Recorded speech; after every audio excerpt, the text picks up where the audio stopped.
play here in the third quarter is Martin Coventry. Will put the ball into play from 60 meters out. Long ball in the air. He has some jets in the middle. Handball back. Hernandez couldn't hang on, couldn't get it. He looks at it, second bite of the cherry. Fernandez, check that. And then they're able to clear it out of the Outlaws, but only as far as Coventry. That is from Eddie Betts' pocket. Nice. Oh, almost a mark in front. It falls to Wagoner. Wagoner is spun free. It'll be a free kick after all of that to the Outlaws. Whoever was that went and took the mark, was shoved in the back. And in fact, it is Ryan McGee. You, me, and Ryan McGee from the fullback position out the right side. Picked up by the Steelheads. That one is a barrel thrown in, and oh, come on, he should have taken was Warden. And they also have been Boyce, I believe.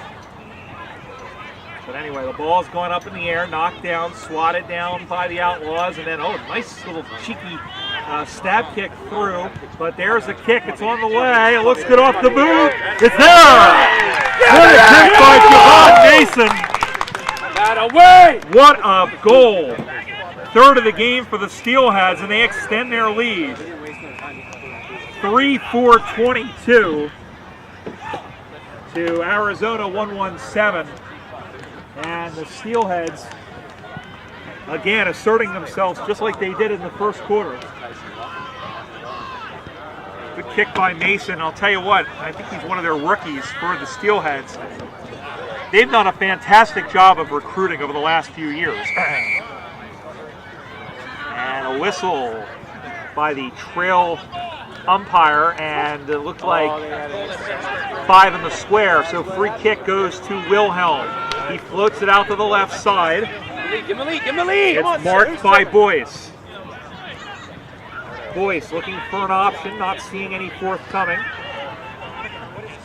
Sends that one in, careens around. Boyce getting his own rebound, handballs it over to Fernandez. Long handball across, but then soccered on by the Outlaws, out towards the pocket.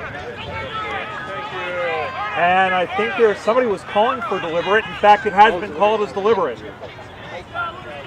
Good call there, and a free kick by now to Coventry. Somebody give him an option. Somebody give him an option. And so now the arcs here, if you can see them, they're actually only 45-meter arcs. So that'll be from about where the kick comes from Martin Coventry.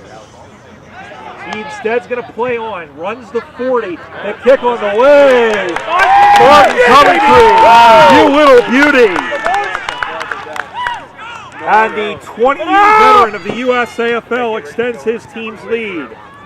4-4-28 for Portland, 1-1-7 Arizona. One more minute, okay? Let's get some water. Take that out. Come on. Our guys want to do Barry, Dan, you get some water ready? Let's run. So 4 goals for the Steelheads off of 4 different boots. Boyce, Coventry, Mason, and Oakley. And all of a sudden, the Steelheads have seized control, and once again, there's an infraction in the goal square, or in the center square, and a free kick to Jason Wilhelm. So the Revolution rush comes out to the all alone his team, but he dropped the footy. Now he's got a man on his hammer. Throws out one on to the right.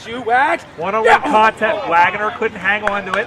Ball goes to the ground, but Wagoner's able to stay with it. He got horse-collared. Yes, he did. Go, Given away by Morgan Lee. Rex, get back. Take your time. Get the goal, Scott. So Wagoner will go back, looking to become the 5th goal kicker for the Steelheads in this game. Kick on the way. It looks good off the boot, but it's drifting left. And it's through 4 behind.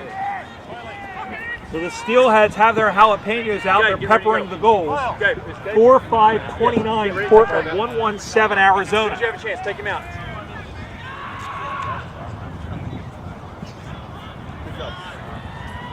Ball back in the play, midway through the third quarter.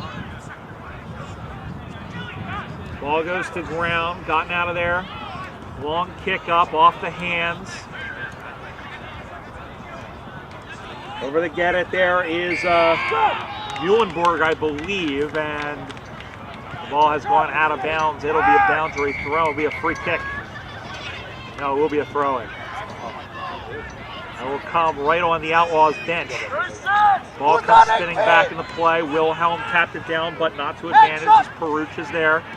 But it's turned over, and here come the Steelheads as that one drops in. Joey Ludo kicks that one up, has a target. Nice mark under pressure by Blassengame. So Blassengame, long one up high. It is knocked down, stayed in play, and then cleared out of the back there by Adam Clegg.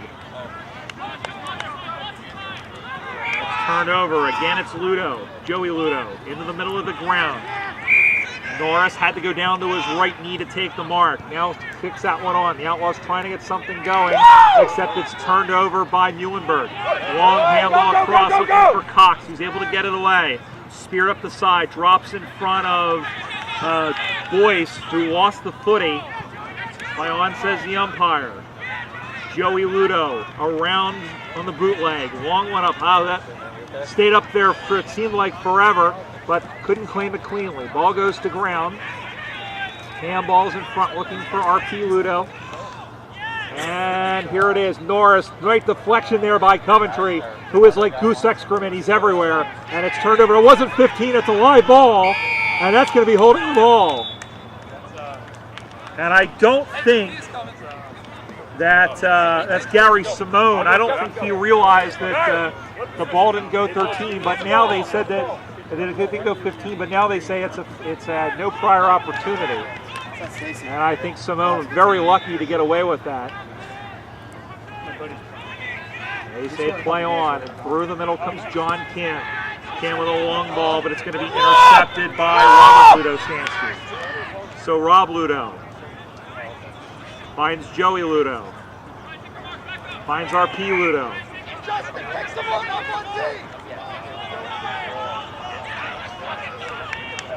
And he is at the edge of his reality. You would think about 70 meters out. Long one in. Ball goes to ground. Norris handballs it in. Blassengame couldn't get to it. Ball goes to ground. Staying with it there are the Steelheads. They're looking for a throw. They're not going to get one. Kim handballs it into the middle. Wilhelm finds Boyce in the middle of the ground. Look at his handball as Kim got it again. He's going to send that one inside 50. That's marked defensively. Kick it to Rob someone! Ludo able to end that out to the near side looking for Atienza. So Atienza now, he's free. He's going to kick that one up the near side. Has a target, a nice diving mark, take it in there. Playing on is Norris. Norris throws that one onto the right, up high, and it's marked. So here is Kent Blassengame, who is about 50 meters from goal. Sends that one on the way. It tails right, it's coming left, it's knocked down in front, goalmouth scramble, it spills through. They tried to soccer that one off the ground for goal. It's still loose in front, and finally it's through for a behind. As Jeremy Murphy was there to try and shepherd it through for the Outlaws. That's their first score in a while. It takes them on the 1-2-8. It's back to a 21-point difference. Portland on 4-5-29. And that it comes out in front. Blassengame, and that one comes off the side of his foot. Looking for a high tackle. It's in front. Oh, it's time. That's it.